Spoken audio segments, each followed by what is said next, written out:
Coming at you from Scratch and Wolf Studio. It's that time again to rage across the internet. It's your very favorite Werewolf the Apocalypse podcast. As always, I'm your host, Porter. Sitting to my left, the man whose pants are constantly on fire, Mr. Daniel Tyson. Hey, everybody. And going to my right, but like very, very far to my right, like several states away. It is the master of 1,000 calculators, our very own CJ. Hey, y'all, how's it going? Hey, I mean, we did make the Texas Instrument calculator. Seamless. Boom. We did it. We did it. If you've ever wondered what the TI and TI like 84, that's what it stands for. Well done, sir. Well done. You know what? Up top. It's impressive you can do that from several states away. Hey, you know what? He's a Philodox. That is the long arm of the law. Beautiful. Oh, I love it. It's got to be a Y5. A Wi-Fi. Oh, damn. I am so fucking proud right now. And welcome to the show, everybody. Gentlemen, how you doing today? Oh, great. Doing great. This is a fun start. Yeah, right. That's a good one. I love recording day. It's a good time. And it's good to have you with us here, CJ. Certainly good to be here on non-game day. Yeah. Ouch. So it's like, for CJ, it's 3 episodes in a row.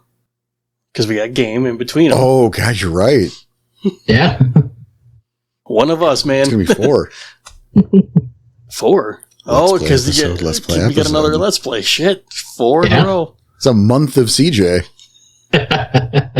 You know what it is? Ceej-May. God damn it. I think the fucking math's on that right too. That's a thing now. Beautiful. We're gonna celebrate Ceej-May. Oh, it's beautiful. Right. Oh, I mean, fuck yeah. We're now like at the end of Ceej-May, but nonetheless. What's it called? Danny can just go splice that into an episode, can he? I'm sure. Right? I'll figure it out. Or I won't. Whatever.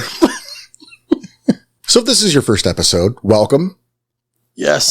This is Rage Across the Internet, the show where a bunch of goons sit around and talk about various aspects of Werewolf the Apocalypse. Here to help you improve your game as a storyteller or a player or just entertain. Yeah. But also help you improve your stuff. It's cool. We're here for you. We like to make jokes. We like to laugh. We like to entertain.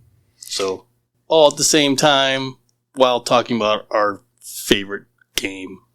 And if this is not your first show, you are probably like, yeah, no, Porter, shut the fuck up.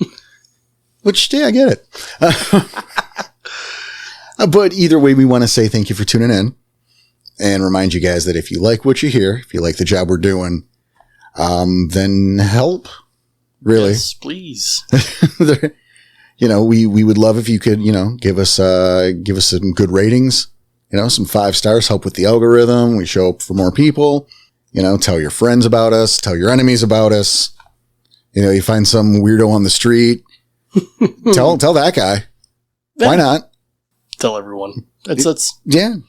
Shout it from the roof. If you have access to a billboard. Now, if that's too much work, there are other ways you can help us out.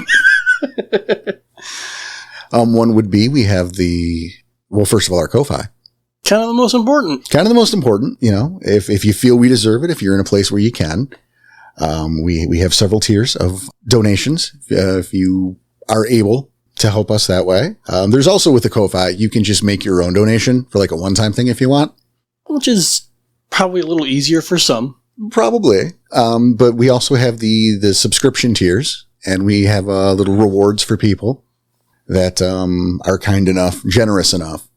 It's our way of saying thanks back. We do, we have a game team. We have a monthly movie hangout night for different tiers.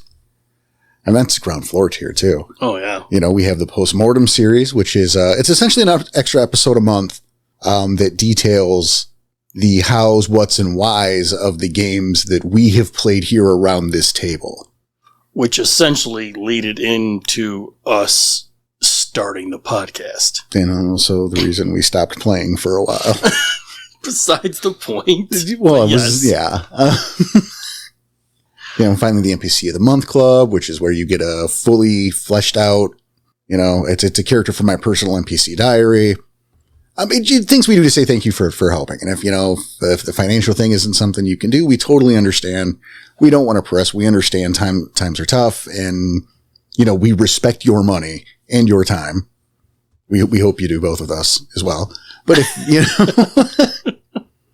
but again, if that's not something you can do, word of mouth is huge. Shout us out on social media, which I hate, but this is the world we live in now. Yeah, I know. And of course, you can always use the affiliate links in our Discord for Drive Through RPG, Storyteller's Vault. And you can find that as well as the code for our Discord on our forums. And you can find that at rageacrosstheinternet.com. And yeah, the one extra step it takes to actually get into the forums to get to the Discord is certainly worth it. .com. Sorry. Good enough. No, it was good. That's good. Good enough. I appreciate that endorsement, because the thing is, CJ here is a backer. Mm-hmm. And, he met us, like, he's part of the crew now, and he started as just someone who came on the Discord because they liked the show. Yeah. Came to the Discord, hung out in VC, got to talking, and here we are now. Right? An entire month on the podcast. Yeah, he got a month named after him. That could be you. It probably won't be, but it could be. There's no telling. The future. It's all a mystery. That's true. I will say, and it's going to happen when it happens, right? And not a moment sooner. So like don't even ask, because it's just when it's ready, when I'm in a place for it. But we will be, our plan is to be offering or raffling off a guest spot on our actual play series. Oh, yeah. When I'm in a position to bring in some temporary, whatever. Yeah. Our backers, and we're not sure which, there's a point where backers will be eligible, and some bonuses like that will come up every now and then. I'm sure, but at the same time, you still have a lot to write. So once you figure out where that goes. Well, that's why I'm not putting a time frame on it, because it's like, no, it's when it's organic and ready, because I'm not going to compromise the story for a gimmick. Nah, not yet, at least. Which, well, not ever. Integrity is a thing, the integrity of the game, and it's interesting that we came this way, the conversation steered this way. Luckily us. Because, there's something I want to talk about today. And I figure with CJ here, this is a good time to do it. Well, CJ being his own competent storyteller as well. Well, that's why. Thanks for playing. And you're welcome. Yes. So, leading you toward a specific direction for today's topic. I want to talk about Cardboard Town. And we've talked about it umpteen million times. I think maybe less than you think, and maybe less than we should have. Oh, because it's one of those concepts that we brought up very early, like from Jump Street with this podcast. Mm-hmm. And then over the years, the idea never fell by the wayside, but the term did. Fair. And, I think this season we've done a lot of so far bringing back some of those terms and reiterating on them. Mm-hmm. And so this is what I want to do today. Recently we did another look at characters in NPC. Right. And, there's always more to say, or, that topic is never ending. Right. But there's more to it than that. And so, I do want to talk about Cardboard Town, and in that, getting the fuck away from it. Right. But first, we start with establishing what it is.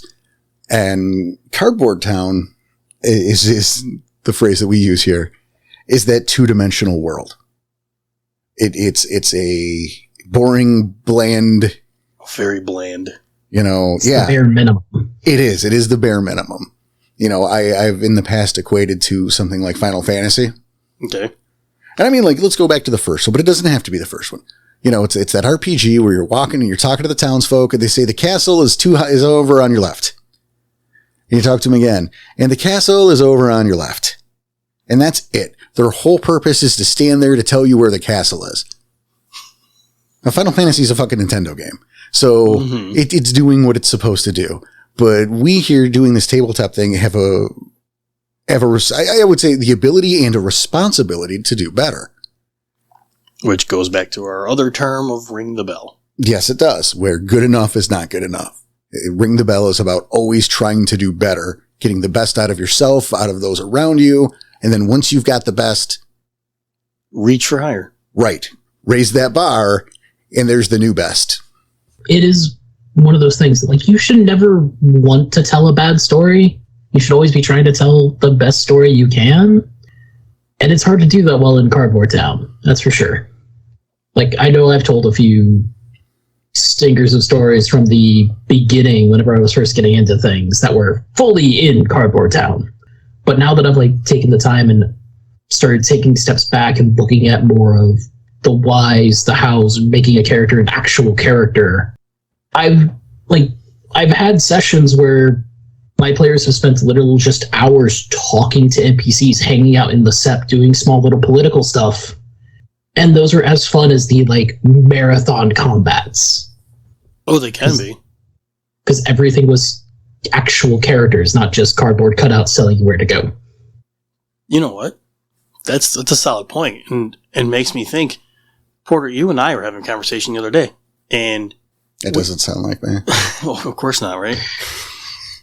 You had told me you had found, and when we released these, the Into the Breach, the quick 4-parter we had, you told me you had found there were 2 other chapters to that story.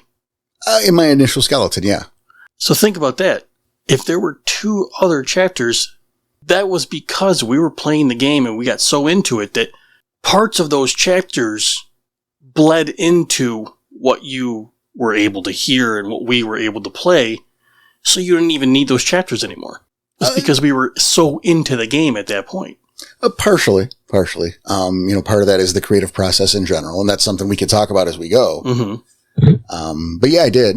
I found that old skeleton because I was looking up some stuff, and lo and behold, I had totally forgotten that, Into the Breach was originally a 6-chapter story or arc. And, it ultimately, as you guys have heard, and if you haven't, it's in the late 90s in terms of episode number. Yeah, I think it's 89, 91, 93, 95, I believe.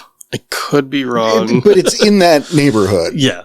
Yeah. It's like the S end of 2001. 21. Yes. God damn, we're in the 2020s.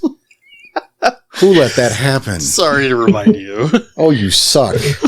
Where's the flying cars, man? I want those decades. I don't want flying. People can't handle driving regular cars on XY. Let's not add an extra plane to that. Are you kidding me?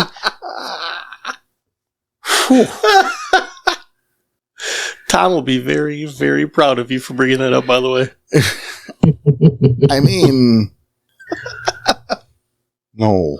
No, an extra plane. No, exactly. Yeah. XYZ. Yeah, no, Tom will be very, very proud of you.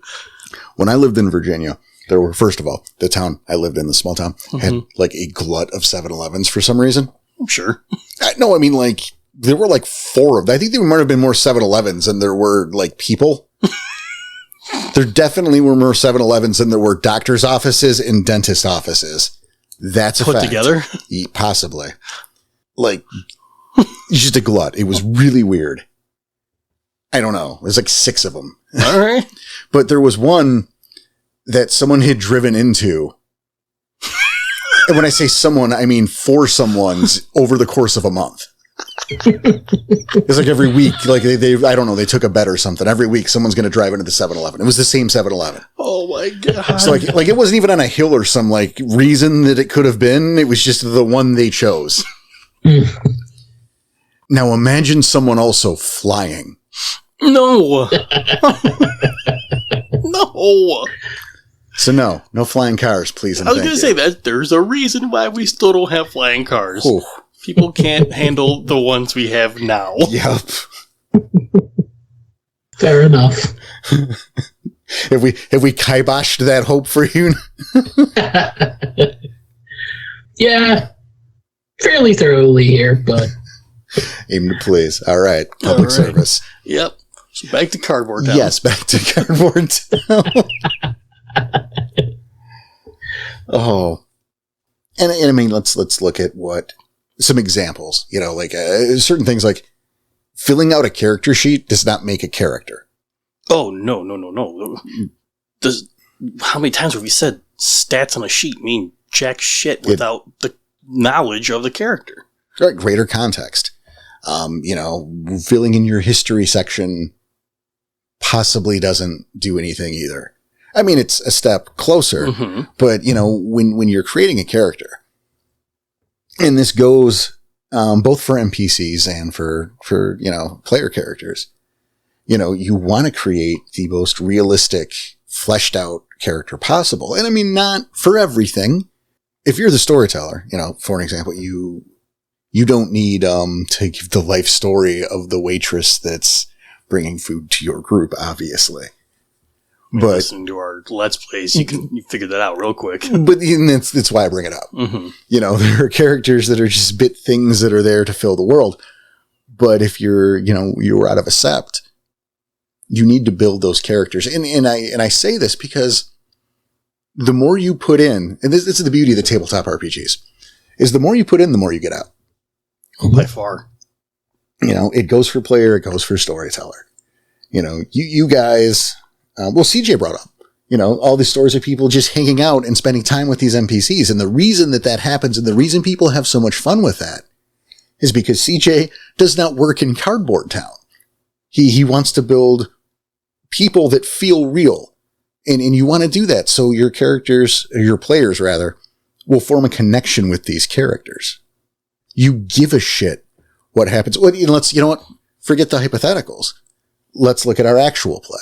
Something that all three of us are in, and something that we hear feedback for on the, we'd love to hear more always. Yes, please. But something we hear feedback for on the week or on the every other weekly. Every time an episode comes out, we hear shit. We hear a lot of lately, especially how much everybody loves KT. Yeah. Yep. It's weird. I mean, I love it. I love that she's getting the spotlight because she kind of deserves it, especially at this point. And if this episode, they'll hear, No, I know. Yeah. But for those who might not have listened to that yet. Yeah, that's a good idea. And also, who knows what will have happened since then. I know, that's why I looked at Yeah. But that's the thing, right? People love KT. Mm-hmm. Why? What? Because it's funny to hear me switch that's not why. No. It's not the voice I put on. That might be why people love Dempsey. Well, that's a different story. Right, but that's not even, that's not relevant to here at all. But it's because I have put in the work to make her real, make her a person. She has thoughts and feelings and opinions, and sometimes by doing that, the game will take, as a storyteller, the game will go places you're not expecting by virtue of those characters. Oh, when I look at those last couple episodes, and that's without the relationship we've built with KT, there's no way it would have headed in this certain direction. That's true. And that the relationship is so important to this chronicle. Yeah. And that relationship wouldn't have happened if this was Cardboard Town KT. Right. Because that character would have been, I guess, essentially your damsel in distress. Mm-hmm. Yep. Oh, look, you saved her. Thank you, strangers. And then you'd be watching her and it would just be a thing. Right? It would be like, oh, what's she doing? Oh, she's at work. Okay. Let's go find some beans and flex and roll some, Yeah. See how many 10s I can roll when I punch a thing.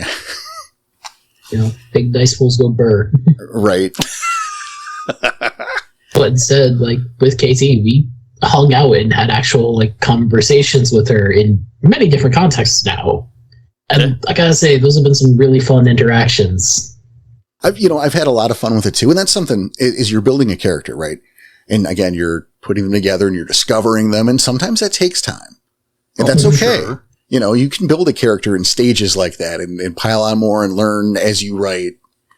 And something I learned about KT was, I love how she kind of blackmails you guys into hanging out with her. I was going to say, was that one of those ideas and concepts behind her that you had going in when you started writing this? No, it again, and this is the thing. This is the beauty of Cardboard Town and getting out of Cardboard Town in both ways, right? Because it was her interactions with you guys in character, is these fleshed out characters, is these, you know, that led to that dynamic. That was never planned. See, I love that. And it's one of those things. Once you start taking those first steps out of Cardboard Town with a character, the character almost takes a life of its own at that point, and is like, you're going to find little bits and pieces of this character that you had never planned on being the case. It's exactly it. Yeah. And it's so much, it can be so much fun to discover that. I see KT as a prime example of that. And even, you know what, even go as far as Falling Leaf. Probably the same. I mean, he's not in it as much as he was at the beginning, and I'm sure that might change. Hell, it might not. You can't see my maps. I know. You get away from me and my maps. But like he was just like the grandfather figure who was driving kids around at the first part. But now there's a whole different side to him that we wouldn't have seen had we not had conversation and talking and trying to learn. Well, and let's add to that on two fronts, if I may. You know, we talked earlier about the NPC of the month. Falling Leaf at Twilight was an entry. Like I've already done that entry. Mm-hmm. You know, and Danny, obviously here being co-host, my Quality control. Yeah, I send my NPC write-ups through him and Tom for editorial and creative control. Or not control, but checking. Yeah. You know, making sure everything looks good, making sure the quality is there. CJ, as a donor, got the write-up. Yep. And like reading through those write-ups, like, yeah, no, this is a full character. This isn't just, you know, what their job is, what they look like, and the details of them, like tribe, breed, and auspice. No, this is a character. Sorry, go ahead. Oh, no, it might take a few tweaks, but I could probably drop him in the Wild West with what you've given me. Oh, pretty easily, I would think, because again, you get that ideally, if I'm doing my job right, you're getting that personality, you're getting, that history can be tweaked. But my point here wasn't to, again, plug the NPC of the Month Club. My point is that both of these gentlemen, you know, both of you guys, I'm talking to you guys, I'm going to talk to you guys, sorry. That's fine. Both of you have read his story, so you know your characters don't, and you play that well. But both of you know that there is more to Falling Leaf at Twilight than you guys have seen. Oh, by far. And I'm excited to see it. Because you will in the game as time go, you know. Yeah. Because you see different aspects of characters, especially when you're in close proximity, or you get to know them better. But so it's like, it's number one is you guys know there is far more depth to that guy than you have seen so far. Oh, yeah. And there are sides to that man, just like there are sides to everybody. You know, we're all onions, man. We're all complicated. There are different sides to fucking everybody. But beyond that, the relationship between him and Farfor is another great example of two NPCs generating a relationship that I didn't intend. That was my next question. Did you intend on that happening? Because I remember some of the, was it chapter probably 2 or 3 even, they were cooking together and swapping like war stories. Exactly. And remember when they first met, there was a big fight. Yeah. Falling Leaf kicked Farfor's ass. Well, I was going to say it started with Farfor putting a gun in Falling Leaf's mouth. He shot him. Yeah, and he lost that fight too. But yeah, you'd never guess if that's what you hear. Like, yeah, there was a big fight. He lost the fight. He actually got grazed by a bullet. And yet, in a few chapters later, they're swapping war stories, drinking wine together. Yeah, they're kind of friends. And, you know, again, no, that wasn't organic. Or, I mean, that was organic. I didn't plan that. But just who those characters are. And without going too deep into that, because that's for everyone to find out through the Let's Plays. Right. You know, is they had similar points where they gravitated toward each other because of certain aspects of their lives and their personalities. and you writing them at separate times, and even though they're both part of the same game, you didn't really put two and two together until they started interacting. Yep. It's so awesome. One thing I will say for like getting out of Cardboard Town, it might be a little daunting if you actually look through some of the NPC of the months or you hear us talk about it a lot. Like, you don't have to write the entire character's history and all that.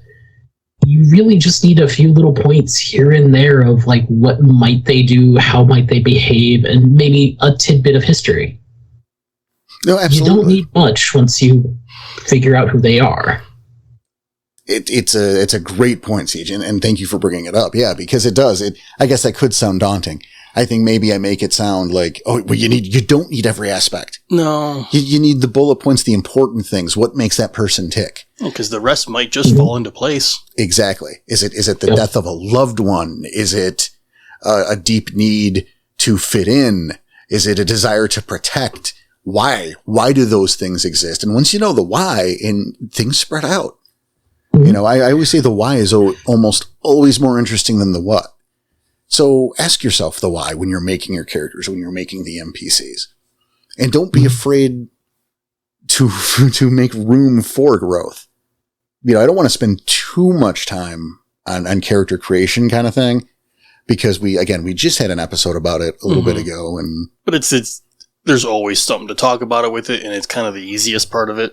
Absolutely. But it's like when you're making that character, and I want to point this out more to the players, because as a storyteller, you can start out with like a trope or a single idea and grow that. Yep. You know, you have more luxury to do that as a storyteller because that NPC isn't always on camera, so to speak. But creating a character, yeah, there's that initial concept. And the concept part of your character sheet, by the way, you need to treat that as the pitch. That is the core. That's the 2-word in a nutshell. What was your idea when you started? And, you know, that's the soil. That's the base. You put the seeds in there, and then you have the water in the shit, and then you make a thing later. Don't treat that as the know-all be-all. All right. This is you've got the like producer in the elevator pitch of your show. Right. Yes. You've got roughly 30 seconds to send this to sell this to a producer. Good call, Ceej. But here's the thing. The type of weapon they have is not a personality trait. That's not a personality. No. Their tribe is not a personality. The auspice is not a personality. Their job? No. Right. We're big fans of Red Letter Media around here. The patron saints of RAI. That's right. I don't know if we fully converted CJ yet, but we're gonna. That's a warning to you, sir. Fucking duck and cover. Okay. It's gonna happen. It's already happened with Gundam, I guess. Right? I don't know. It's gonna happen soon enough. But, you know, Red Letter Media, big fans. And many people, maybe who aren't super familiar with Red Letter Media's greater context of work, might be familiar with the Plinkett reviews. I would hope. Well, and if you're not, you should be. Right. And of course, the Star Wars Episode 1 is probably the Star Wars review, probably the most famous. Mm-hmm. But at the end of the first part of the Phantom Menace review, I'm going to be specific here so you can go hunt it down on your own if you want to. I know exactly what you're bringing up. Okay. Yes. There is a little thought exercise presented. And this is something that I have used since I heard about it. Multiple occasions. No, I use it. You might not hear about it, but I use it. Oh, no. Constantly. I know what you're talking about. Oh, I know you. I know you know what I'm talking about. But you've used it on me, too. Of course I have. Yeah. And in the thought experiment presented there was, I'm going to name a Star Wars character to you. And you're going to tell me about that character without bringing up their job, their equipment, you know, their appearance. And you have to explain it, that character, as if I have never heard of Star Wars. Right. The purpose here is to show how fleshed out a character is. Mm-hmm. That you can go Han Solo and people will go, well, he's roguish and he's cocky and he's adventurous and, you know, he doesn't play by the rules and he's kind of a rebel. You could say those things about Han Solo. Right. And then you go Qui-Gon Jinn and everyone goes, he's quiet. He's a Jedi. Well, you can't say he's a Jedi. Can't say he's a lightsaber. Can't say he wears robes. Can't say, yeah. Nobody has an answer for him. Right. He's stoic. He's Liam Neeson. He's taken. Yeah. He's taken. He's a bad father. Yeah, however, however those, our point here isn't to dissect Star Wars right now. The point is to take that kind of thing and apply it to your trade as a storyteller, apply it as a player, maybe have that conversation with people. It is a fun exercise. And as a storyteller, I found, and I haven't done it with you guys very often. Mm-hmm. But then again, some of those characters were so time tested, I didn't need to. Understandably. To bring up a character and go, hey, Whiplash, tell me about Whiplash. And taking in, there's no wrong answers for you guys, but the more you can give me, that tells me that I'm doing a good job portraying the character. Yeah, I was just going to say that. The more I can give you, the more answers I have, the better you should feel about building a correct, out of cardboard town character. Right. And if you're here, sorry, go ahead. Oh yeah, no, it's something that I've accidentally started doing myself with anytime I introduce a big important character or have had a character defining scene for an NPC after the game when we're spending the next hour just bullshitting, I'll usually ask them, hey, what'd you think? To get that feedback, and if they just yeah, they were okay, then I know that character probably needs some work. Exactly, and that's the worthier part. There is, it's a great way to gauge if the character needs more work, if the message that you're trying to send is getting across. Mm-hmm. I had a version of the games at one stage in the Virginia games, Xylo kills the foe, rends the heart of the Hatebringer, was described as grandfatherly to me. Oh. And I said, I have softened him too much. I was going to say, that's probably a kick to the gut a little bit. Well, it was informative because that meant that, at least in the context of how they've been dealing with this NPC, this is the perception they're getting. Mm-hmm. And if that's not the perception I want them to have, I know that I'm not doing my job the way I want to do it. And I can make tweaks to make sure that, no, he should be, there should be more of an edge to that. You should be intimidated walking up to him, not feeling like you can walk up to him and give him a hug. Mm-hmm. So I can make adjustments by doing that. Yeah, maybe he was just being nice to the Cubs for their first few days. Exactly. Because again, no one always or never does anything. Mm-hmm. You can have a good day, you can have a bad day. People can be inconsistent, but are largely consistent to who they are. So little fluctuations are okay. As you're building a character, it's okay to learn more about them as they go. Can you use that same concept in a setting? On an entire, area? Sort of. I mean, obviously it's not a 1-for-1. Mm-hmm. Tell me about Flintburg. Well, Flintburg is... It's quiet. It's a town. It's a town. Yeah, can't say town. It's a job. Its job is being a town. It's not sentient.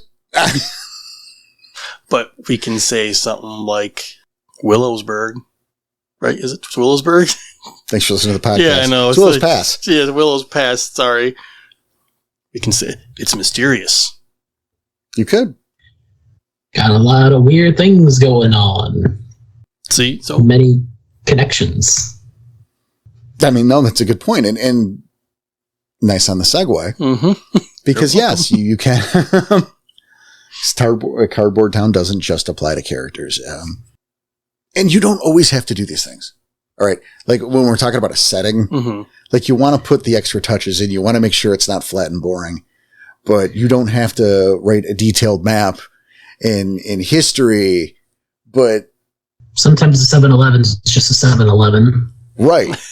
But you know what? But the devil is also in the details, and having some details mm-hmm. is important. For example, maybe there's that 7-Eleven that for some reason drunks like to drive into.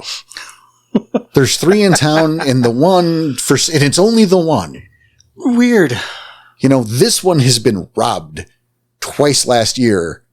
No others have been. only this one and this one twice. You know, or the McDonald's parking lot is where the kids hang out. And it's you got this. Please. Oh, I was going to say, or you got this like one store that nobody ever goes to. Why are they still open? Right. Or the, here's another real example, you know, and feel free, take these slice of life things from your own lives or from anecdotes that you've heard other people tell. Again, to give a setting more life. It might not feel important, but it adds up. There was a pizza place, ironically next to a 7-Eleven. The one right here? Yeah, I think I know what you're talking about. No. This was still in Virginia. Oh, okay. In fact, I worked briefly at that 7-Eleven. Okay. Like when I got into town, it's like you need a job. Oh yeah. 7-Eleven was hiring. Boom. Okay, I'll start here. We'll figure it out as I get settled. But next to it was this pizza place, and it was called the Melting Pot. No, I don't care. Yeah, I don't care if it gets a shout out or not. Okay. People, it's fine. And apparently it was a local favorite. Like it had been open since like 65 or something like that. Okay, cool. Don't quote me on that. It doesn't matter. It doesn't matter. It doesn't matter. And it was like the place to be. And, you know, everyone's, the Melting Pot's the best. Melting Pot's the best. Well, I hadn't eaten there yet. Whatever. I'm still new in town. And I'm working third shift at this 7-Eleven. And so the people from the Melting Pot, they'd get off work, they'd come over, they'd buy beer after work, they'd get their cigarettes, you know. Yeah. Cool. And so sometimes what they would do, apparently, is if, you know, someone had called in an order and never picked it up or whatever, they'd be like, here, guys, here's 7-Eleven crew. Here's a pizza. Mm-hmm. Kindness of a heart. Enjoy. We didn't throw it out. We gave it to you. So I got to taste this, and it was the worst thing. It was just disgusting on every level. Oh, no. Like, first of all, they couldn't even cut pizza properly. They were cut like crazy bread, like into little tiny strips. Oh, yeah. No. It was, they used, the mushrooms were canned and cold. Like, they just picked them up out of that gross mushroom water out of the can and just threw them on there. You know, like they offended us somehow. Like, get away from me. And then they're like, here, have this. And I'm like, what did I do to you guys? But see, there you go. You know, people had grown up on it. So they loved it. They were fiercely loyal to this disgusting pile of things that they called food. Yeah. And because that many people loved it, why change? Yeah, it was, you know, a hometown favorite. All the locals, the transplants couldn't stand it. You couldn't pay me to eat here, but all the locals, it's amazing. This is disgusting shit. But you know what? You have that. Have the town your characters, the new town your characters are going into, or even the city, have that pizza place or that milkshake shack. Fuck it. Whatever, yeah. You know, yeah, the general store, whatever it is, you know, that has that disgusting food that everyone loves, that your pack's got to go, this is not food. What and why? And then you got one of the elders who like grew up here. This is the best thing they've ever had. What the fuck are you saying, Goliath? Right. And on the surface, what does this seem to accomplish? This little scene that we just, you know, little concept, little scene we just birthed accomplishes nothing except it makes the world more real and provides opportunities, because now that we've established this gross pizza place, and then CJ going, hey, no, this elder loves it though, because he's a local. Suddenly your pack can put 2 and 2 together and maybe find a way to get in that elder's good graces to get a favor. Oh, yeah. That's the first thing I thought of. As soon as CJ says, well, maybe the elder loves that place. Well, guess what? Now you know. But if you're not going to the trouble to get out of Cardboard Town, none of that happens. None of it happens. None of it matters. Right. Or maybe the pack screwed up. They forgot to do something. Hey, elder, we brought you a large pizza. Also, Jerry's dead. Yeah. Perfect. Make sure that's second. Perfect. But there's those little moments that would have never come up. No, you're right. And that was fucking, you won it. Genius. That was great. That was funny. Also, Jerry's dead. Yeah. We got you extra bacon too. It is. It's the stuff like that though. Man, because we talk about it constantly and we hear about it, how it's the opposite of what we're talking about. But I love little details like that. And again, how many times have you said it? It tells you so much without saying very much at all.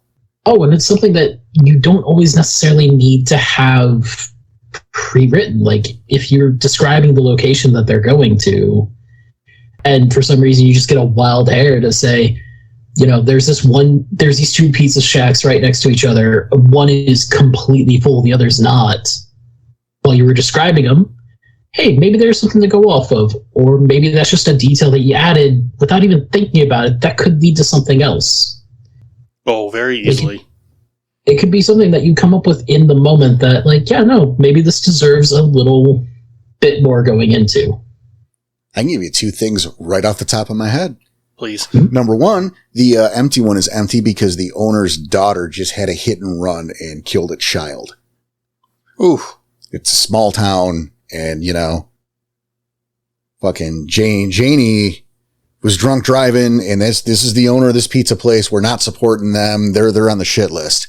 The other thing, right? Oh, man. The other thing, maybe there's a smell coming from, we think it's the carpet of the empty one. So everyone, they can't stand the smell. Maybe there's a sub pump link. Maybe there's something in the basement. Maybe they just haven't cleaned their fucking carpet in a while. Yeah. But Maybe there's something in the sauce of the place that's packed. see, see, there you go. So what? It was like 3 or 4 different things you can get just from something small like that. That again, CJ we didn't talk about this. No, that's kind of the purpose of the show today. All right. It's like, if we don't fucking script, we'll take notes if there's something that's a researchy thing, but That's it. this certainly isn't. No. That's how much you actually need to, like, prepare for some of these things. Is you can come up with some of these things off the top of your head as long as you're willing to take that extra step. Well, case in Put a little more point. thought. Yeah, case in point, man. Chapter 5.2, most of, like, a little bit of 5.1, all of chapter 5.2, a little bit of chapter 5.3, and, like, all but 10 minutes of chapter 6. I was going to bring it up. Were completely ad-libbed. Oh, man. And You guys suck for that. But this is 6 of one, half dozen the other. This is both a good thing and a really bad thing. Because I know, I'll say half of the way you write. okay. And to be clear, this is because we have played together for long enough that you have, okay. And Just for everyone who's not me. fair. You like to write the mystery. There's Yes. always a mystery going on. And I love that. I think that's an awesome part of this game. And you'll leave subtle hints here and there. And it's up to us to decide it's up to us to decide what's relevant information and what's not. Yes. And even if we decide it's not relevant information right now, there's still a 99% chance it's relevant later. Yeah, more often, ignoring something that's kind of relevant now makes it extremely relevant later. And that's the other problem. But again, like I said, that's a good thing and a bad thing. Because, at least for me, I see it like now I have to leave no stone unturned. But that leads to you haven't written that path yet. And you have to do it on the fly. Right. Which essentially is why you just bring up most of 5 and almost all of 6. You're like 98% of chapter 6. And I don't mean to throw you under the bus at this one, but like most of what you've written, you're going to have to use later because of where the story went and the decisions we've made as a team. Oh, 100%. But that's the thing is, I'm sure I could do this differently, but I won't because of the integrity of the game. I was going to say it's paramount with me. It's not about you. It's not about me. It's about the game. Yeah. It's, as a storyteller, I'm in service to the whole, not any individual person, not even myself. So like as much as I would love to go, okay, well, you guys didn't follow that lead. So that scene that takes place at night here, I'll just move that to a different night. And it's a coincidence that this first thing happened and it was unrelated and it's just going to happen the same way later. Yeah. Like I'd love to, because that scene that I wrote, I love that scene, but that scene's over and that happened on that night and you guys weren't there for that night. So it's going to look like what it's going to look like by the time you get to it. Mm-hmm. You know what I mean? So like if the scene wasn't time the scene. Will have passed. Say again, CJ?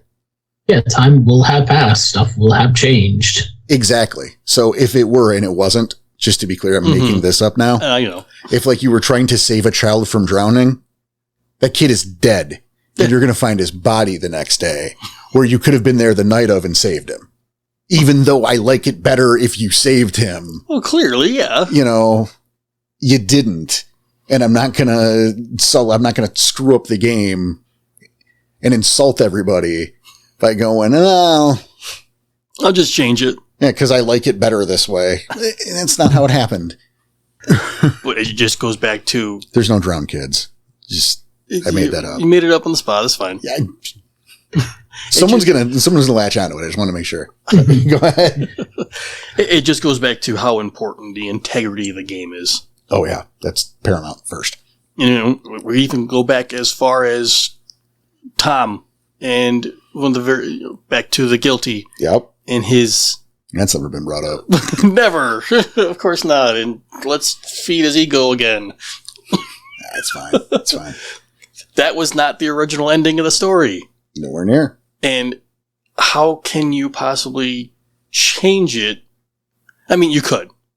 You could have let it happen the way you want it to happen. I could have. Storyteller. That was the dilemma. And in the postmortem, I made sure to discuss that. Mm-hmm. Is that I was in a position where I could have taken, like, just had Tom's idea not work. Because that's not how I wrote it. And there are 2 more chapters. And I want the ending that I envisioned, because it would have been amazing. It'd have been awesome.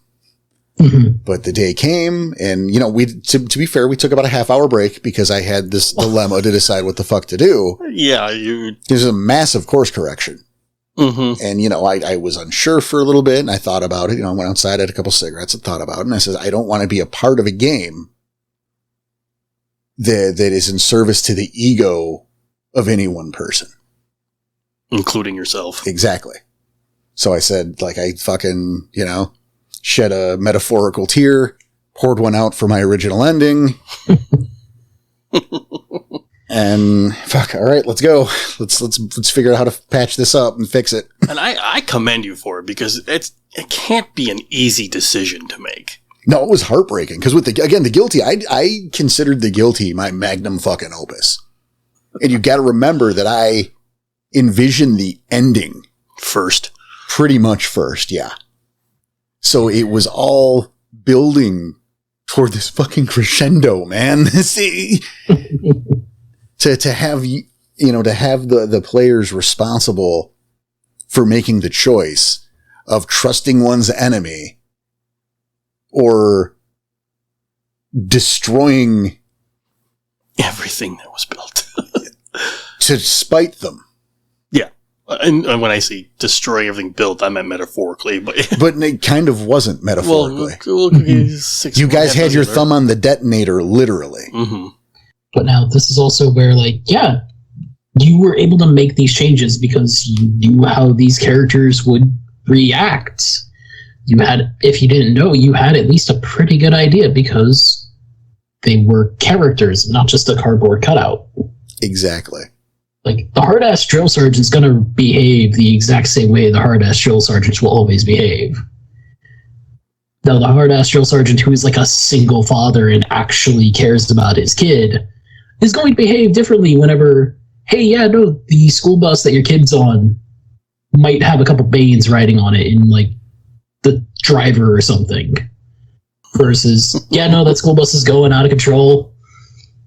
Nothing I can do about it. Well, but having that, like, one extra detail, even if you hadn't originally planned on it, you got a way to jump from there. Solid point, yeah.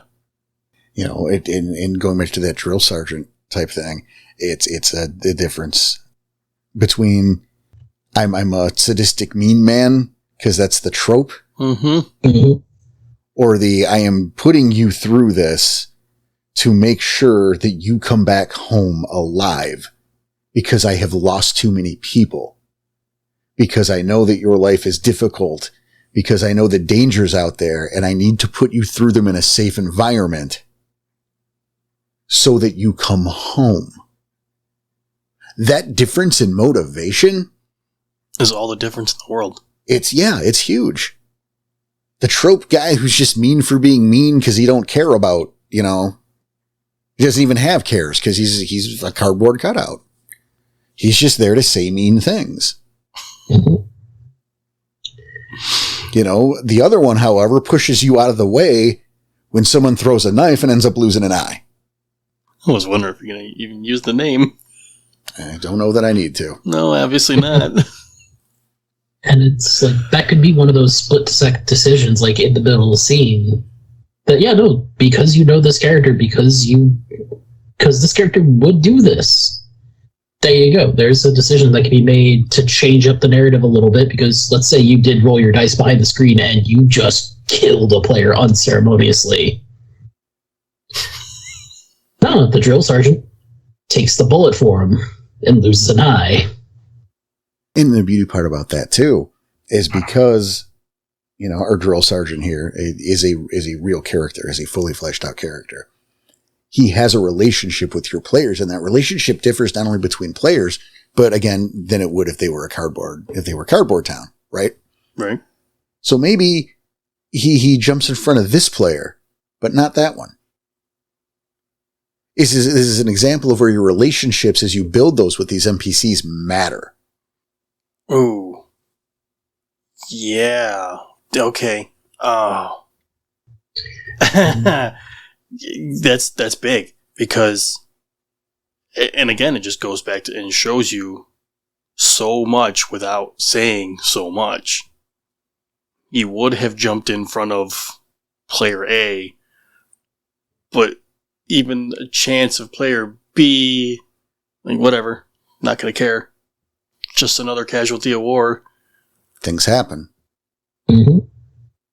But the ability to build those relationships is predicated on these characters being fleshed out, real feeling characters. I was going to say that, but you can't have that without those relationships to build. Right. And you can't build those relationships in Cardboard Town.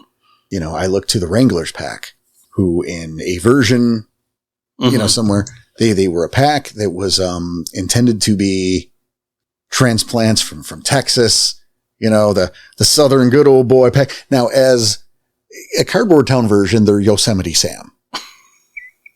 Right. All of them. Well, I mean, it's howdy, partner. Close. It's good to see you. Let's do some roping cattle, you buckaroo. And that's Cardboard Town. Yeah. Right. Like, it might get a couple laughs here and there. Haha. We're having, but it's meaningless ultimately. The characters, as I made them, were feeling like a sort of a older brother role. Right. Like that college brother who's come to visit. He's going to sneak you beers, even though, like here's a 6-pack for you and your 15-year-old friends. Don't tell mom. Mm-hmm. They treated them well and they were friendly, but they were experienced. And then they all died. And I told this story, and I'm not going to get super into that because that's going to end up in a postmortem someday. Right. Frankly. But I had players cry over the deaths of these NPCs. Physically. In real life, they cried. Yes. Thank you for helping. Yes. Freaking grown adults crying over the death of imaginary people. But they not even like actors at a show that you've experienced. Me just describing things at people. It's not like it was your favorite actor and it was a beautifully shot scene and directed. No, me saying words at you a lot made you cry. Saying words at you a lot. And like not shitty words, like not like the time you broke the vase and I got super pissed at you. But how do you even have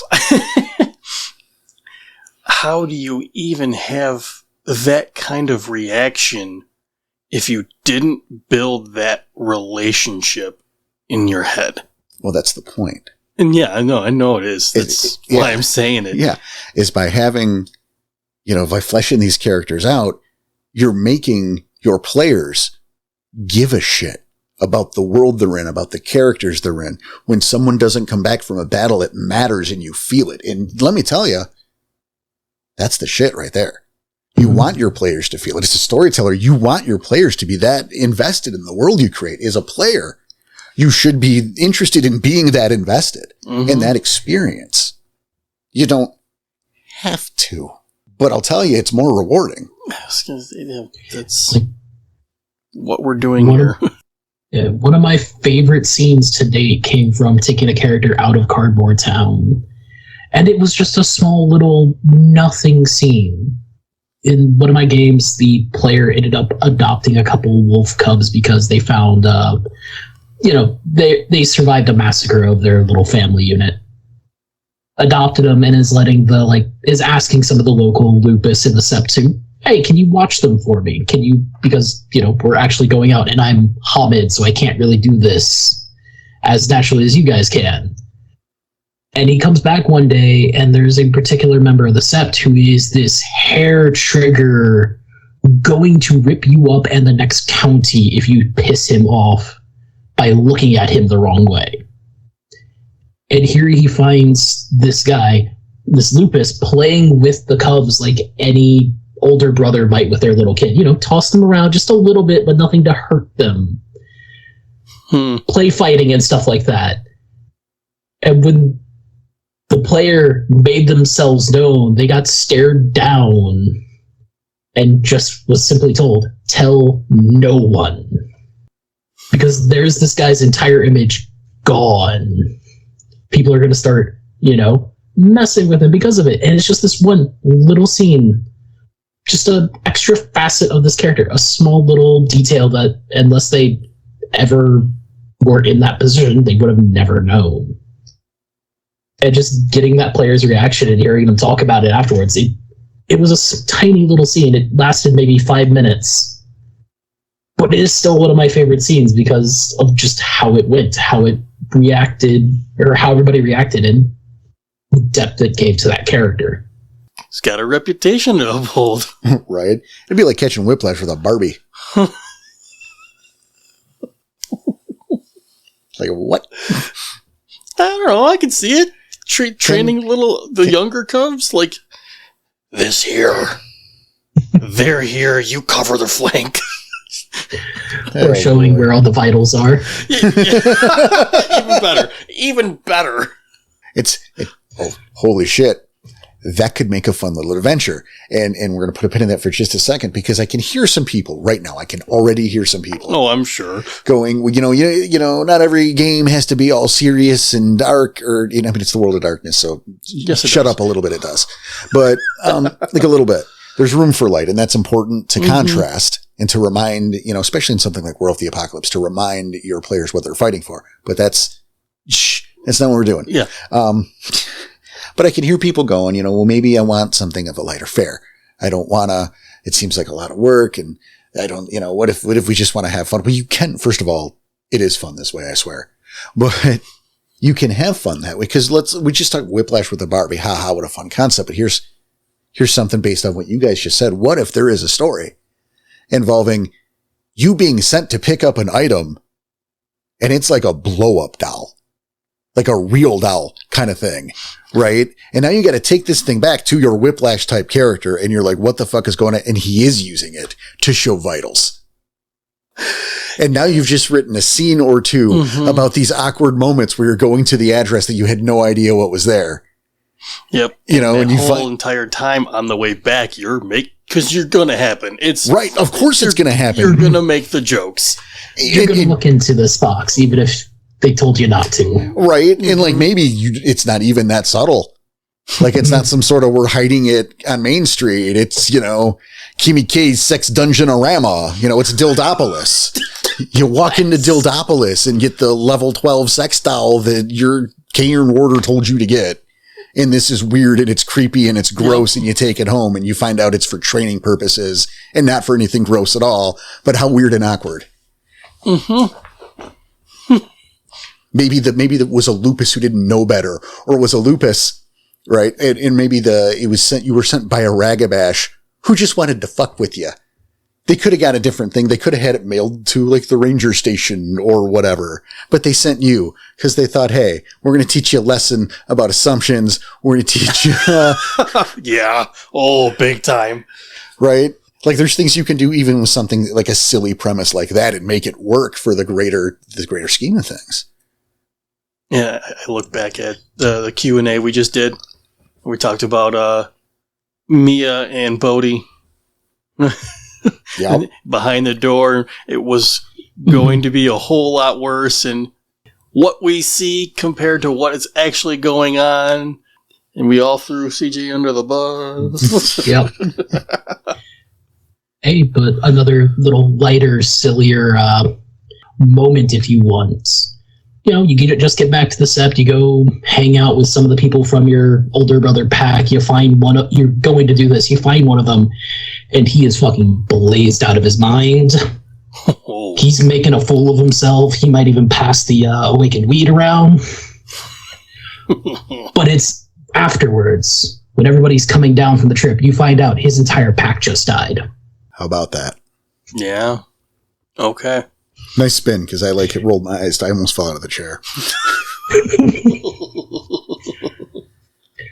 But his entire pack just died, and he's been here for 2 days, doing everything he possibly could not to think about it. I can see that. Brings me back to the Mud Skippers out of the Guilty. Remember the chapter that I opened with, Yeah. Yep.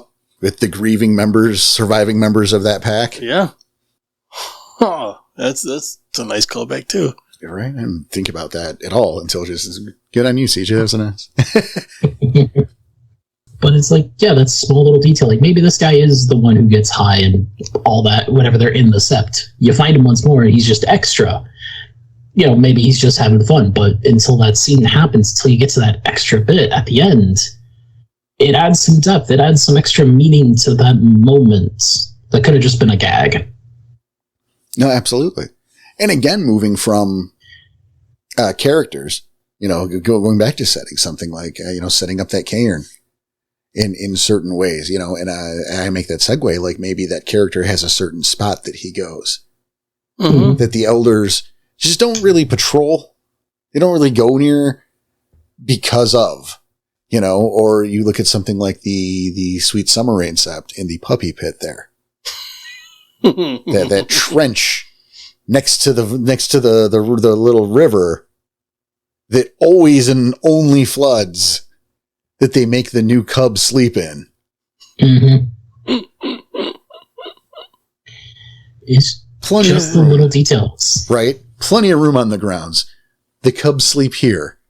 They got to earn their way. I love it. Again, those details matter. They help color the world. They help endear. How many times have you guys referenced something like the puppy pit? Oh, multiple occasions. Right? What's it called? It made enough of an impact to end up in one of my games. Just hearing about it secondhand. That's awesome. Right? And there you go. Is that something that's already been played and you can talk about, or is that something coming up? No. They spent their first few weeks in the sept before going out on their first mission, sleeping in the puppy pit, and eventually, after they got their comeuppance, the little brother pack came in, and the ragabash of the pack decided, you know what? We got a small little stream nearby. Let's divert that just for fun, because nobody's on watch. Nice. These extra relationships, whether it's through character or through setting and place, they mean so much. You can't leave Cardboard Town without putting those details into it. They're fucking important. And while nothing's stopping you from playing a game in Cardboard Town, nothing's stopping you from doing this, having fun doing it, it's just a lot more fun once you get outside of it. That's exactly it. More meaningful. Right. We're not, I don't want to say we're not telling you what to, I'm a little bit telling you what to do. I mean, I get it. Just a little bit. I get it, but like I'm not.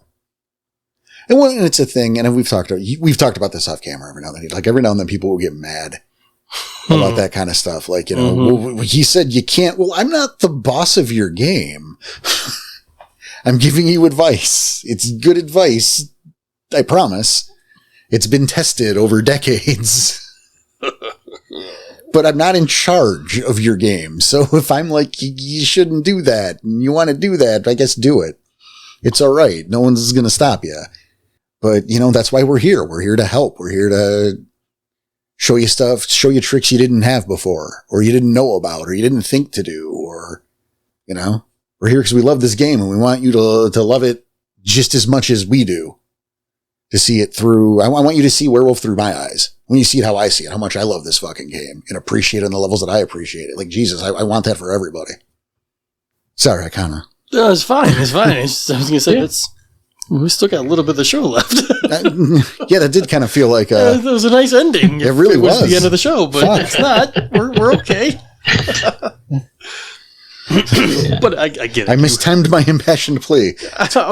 But you're very passionate about it, and that I think that helps you even build the world and build it to be for us to be able to see it through your eyes. Makes it so much easier when you have that kind of passion. Well, thank you. And I think it's important. Again, this is a hobby, not just the game, but the hobby. Mm-hmm. You get out what you put in. Mm-hmm. If you want to half-ass it and throw a character together in 5 minutes and just do dots on a sheet, and his past is that he's mean, he's the best fighter, or some Mary Sue shit, or some standard template Gambit thief, New Orleans throwing cards because that's cool, ladies man guy, whatever. Or something straight out of a tribe book. Yes, or a pre-made that may or may not conform to the rules of the game. There's a few in there that just do not make sense. It's fine. Mm-hmm. It's fine. The game's been around a long time. It's cool. You can do that, but you're not going to get half. Like if you're going to do a half-ass job, you're going to get a half-ass experience. And wouldn't it be better to do something and really put that effort in and make that real for you and for your players and have meaningful experiences and fun. And you guys have fun. There's a lot of laughs in our game too. Oh, absolutely. Every time, but stories that people will be talking about for years. I hope so. Like I've got one or two of those from the Wild West that I think, they weren't even like high combat moments that I think are going to be some stories that stick around for a while. Until I'd gotten out of Cardboard Town, I never had fun with the downtime episodes, just the talking, the hanging out with the sept. But since like putting in the little extra work, the extra details, my players can tell you there's a few sessions we go entire sessions without anybody really rolling dice or doing any combat whatsoever. We've done it here. We've done it, yeah. Fun to be in the world. Exactly. I know. Let's look at it this way. I know we've got the podcast. I get it. Mm-hmm. But, so like we kind of have to talk about Werewolf. But, I looked at Danny and Tom. How long ago was The Guilty? Oh, shit. It was like 7 years ago. Was it 7? 6 or 7. 6, 7? Shit. I have to look it up, but it's 6 or 7. It's a while. Let's put it that I've way. been here about 8, so. Then yeah, it's that long, and yet it's that memorable. Yeah, you're still talking about it. We have had other players. Mm-hmm. Who we've known people who could tell stories about the games they were playing when would tell stories about games they were playing when they were 18, 19. Right. That still baffles me. It was that long ago. Holy shit. Right. But you think 10 years from now, Tom's not going to be able to remember the time that he changed the end of The Guilty? I was going to say that thing. Yep. He'll forever remember that he changed the ending. Right. And to think he wouldn't have even been able to change it if he didn't have the relationship he did with some of those NPCs. It's true. Because he wouldn't have bothered to think about a thing. No. You know? Or they wouldn't have bothered to even listen to him. You know, here another one. You know, you'll be telling the story of Jaeger losing his arm. Oh, for the rest of my life, probably. Probably. Now, how great is that as a storyteller to hear that and to know that you've told a story but it was only so impactful because of your relationship with the character, and you only had that close of a relationship with the character because you took him out of Cardboard Town, because you formed a bond with that character. If you had half-assed that, you would have thrown that sheet away and maybe walked away from the table for good. I can very easily say that Jaeger Gorefist is one of the things in my own head and in my own memory even that I have probably the most emotionally invested into. It's that big of a deal. It's weird to say. I know. I mean, I'm 37. I've bought 2 houses by now. I'm married. I love my life. I'm happy. But like, I have some of the closest friends in the world. But Jaeger Gorefist, emotional investment is probably among the highest of anything I've ever had in my entire life. And that's so weird to say, but I have no shame in saying it. I didn't make that character, but, you know, I'm proud to have introduced you to this world and, I don't know, maybe helped give you the tools to be in that position. Oh, by far. Like, I don't want to sit here and, like, steal because you formed that bond. I didn't do that for you. No, but you steered me in that direction. You gave me the tools to do so. You helped guide it. And I have no shame in saying that either. You know, I'm proud to have been a part of that. It's huge. I think just this game in general, the podcast, yeah. This is probably the favorite thing I've ever had to do in my life. Sorry, guys. Sorry. Got a little emotional there for a second. What happened? I blacked out. Well, that goes to show you what getting out of Cardboard Town can do, even with just your own character. See, there you go. Mm-hmm. I mean, if there was a better way to endorse what I'm talking here, I don't know it. I mean, that was firsthand testimony. You just started going. I'm sorry. No, don't be sorry. I think it's great. And I went a little far. Hey, you know, you spoke Being from the honest. heart. Yeah.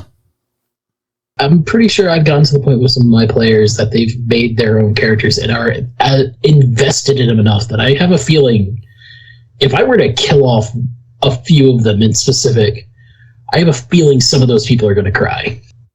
Oh no, I got pretty close with one of them. That's one of those stories that's going to stick around that table for a while. It's such a great feeling. I don't mean like making people cry, but I mean, but I a little bit do. It's Getting that true emotion. Yes. True emotion. Yes. It's that getting that real response and then seeing people bond with, you know, it's the fact that someone feels that way. It's unrelated, right?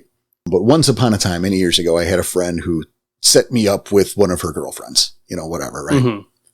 And, you know, that did whatever, you know, I'm not married with kids today. So guess what? That didn't work out. Spoiler. Right. But when it did go south, that friend was like, I feel so bad. You know, I feel terrible. I feel like, you know, and, you know, what I told her is, well, good. And then I went to explain that, like, and I don't mean good because you shouldn't feel bad. You did nothing wrong. That was between me and her. And, you know, it was even a good match. You know, you did nothing wrong. You were a good friend all the way through all this. But I say good that you feel bad because that means you care. Don't feel bad. Please don't. But the fact that was your natural response is a good thing because it shows how much you care about your people. And it's kind of like that. I'm going to steal that. Thank you. You're welcome. It's a true story. Oh, I'm not surprised. Well, like, why wouldn't it be? Right. I could just make up a scenario and that would be, but no, that's... Man, we got pretty emotional in this. I'm sorry. It's all right, man. But yeah, that's the thing. That's the good. It's not good that you're making people cry, kind of, but it's great that they care enough and there's that close of an emotional response. That, you know, that feels amazing to be able to reach people in that way. Because, yeah, you could tell them, like, oh, yeah, this is a sad thing going on. But being able to just describe with a few words and getting an actual emotional response as if they were actually there is great. And it's definitely one of my highlights of being an ST.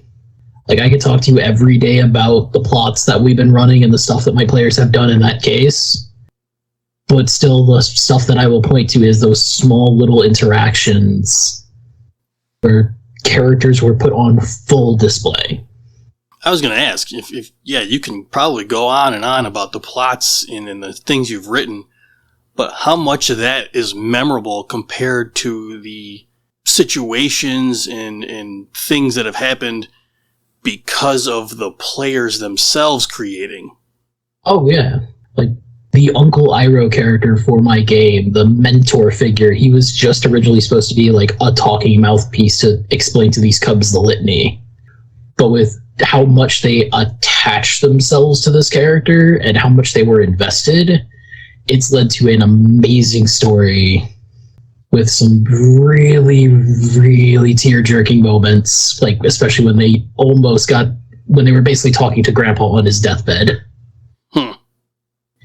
And, you know, I mean, obviously, please, that's not my plot line, but on that same note, I will bet you, and this, Danny's the judge here. This is about Danny now. Great. Right? Rage across Daniel Tyson. Sweet. You know, I will bet you that taking down De La Harl during the guilty or your first spiral kill was less meaningful. And this is where I come in, like the dots, the rolling is so less important. But I bet those things were less meaningful than the time that Butchers in the Shadows handed you a beer and said, good job. Am I wrong? No, you're not wrong. That was, up until this point, that's one of the most memorable, that's one of the, oh man, it's one of the most distinguished memories of Jaeger Gorefest. It is as much as, I mean, people have heard Into the Breach. They know basics of Butchers in the Shadows, and backers have heard the postmortems. They know who that is, or who he isn't, really. And they know there's a mysteriousness behind him, and you're probably never going to know most of that. No, that's huge. When it happened, it was a big fucking deal. Right? Yeah, when that happened, I was super surprised. I mean, go fuck yourself for pulling the rug out from underneath my feet, but, you know, different story. No, it was a very big deal. And, oh, God damn it, you're making me emotional again, you son of a bitch. Damn it! Is this becoming the How Close Can We Get Danny to Cry episode? I hope not. Oh, I can lean into that if we need to. Please don't. But see, that's the point. And again, to illustrate that, the rolling the numbers, the systems, is so less important. It's the least important shit of it. The connections, the role-playing ROLE. That's the stuff to lean into. It's more important than the ROLL. I could take a NightFang sheet and play a completely different character right now if I wanted. The sheet doesn't matter. Yeah. I mean, we could easily play games without it. I mean, sometimes, I will manufacture shit for you guys to roll for fun. Yeah, but I don't need your sheets for us to play this game. I don't really need the dice. No, you don't. But there is mechanics of the game, and I'm not saying everyone throw your books and your dice out. That's not what I'm saying. No, but I know they're a part of the game, but they're a very small part of the game. Right. I'm saying some people focus too much on mechanics. Some people focus too much on rolls or the stats or the cool powers they can have. I had a guy who learned about Gift of the Spriggan. At the giant size one? Yep. Okay. And asked every game for like the next 5 if he could get it yet. He's like rank 2. Isn't that a rank 5 Yes. gift? Oh my And like the answer is never. God. Yeah, never. It's not wasn't even even no, it's never. Go Yeah. fuck yourself. Like maybe in 5 actual years of play. Right? But even then, by the time you get there, if you're still asking for Gift of the Spriggan, then we've been wasting our time because you have learned nothing. Yep. Yeah. No, you're right. You fucking learned nothing. Like if you're still fixated on that neat gift, look, that those are toys and that's fun. You know, we go back to Dead by Daylight. How often do I take Blast Mine as a perk? Blast Mine is functionally useless. That is a toy. That doesn't help anyone in any way. Right. It's fun to use It's sometimes. just a middle finger. It's just funny as shit. Yeah, it is. It is just a middle finger to the guy playing killer. Which is why you only do it when we do custom games. But No, sometimes I do it. Yeah. oh, really? Oh, I do it in regular play sometimes. Yeah, It's just when you want to have fun. yeah. When I'm, feeling like Feel like an asshole. a little bit. It's been a rough day, but that's the point. Is like that's a toy, and there's a time and a place for that, and that's fine. There's nothing wrong with going, I like my elk tooth necklace, or man, Shadow Pack's an awesome fucking gift. It is, Yes, it is. Holy shit. but that's not the core of the game. And while that's fun to play with sometimes, if that's your focus, I implore you to escape Cardboard Town. And with that, my friends, Well put. thank you, gentlemen. Anything to end off with? I'll just repeat what you said, and hopefully me repeating it and hearing it in a different voice, you'll understand how important it is. You're going to get out what you put in. It's a big deal. Yes, I've gotten a little emotion on this, but you know what? It's because I put emotion into the game. CJ? Yeah, get out of Cardboard Town as fast as you possibly can. This is where the fun is. Like, I'm not making the pitch of, well, come to the dark side, we got cookies. No, this is where the fun is. You got cookies? I might. Sweet. I do not have cookies, Bummer. but You're a lot closer than he is. I'll mail it to you. Maybe it'll hit you when that pizza does, that Beastos us. ooh, Beast, you son of a bitch. God, Where's my pizza? now? You son. Oh, Just kidding, Beast. We still like you. I still want pizza though. Yeah, we still like I'm want pizza. hungry. No, with that, it's again. Thank you all so much for listening, for being here with us, and as always, we hope we have helped and can help make your games better and put a smile on your face. Hey, fuck it. On behalf of everyone here, it's Scratch and Wolf Studio, Mr. Daniel Tyson, Mr. CJ, and myself. We want to say, thank you. Take care of yourselves. Take care of each other. Keep your claws sharp, your head in a swivel. And we'll see you next time.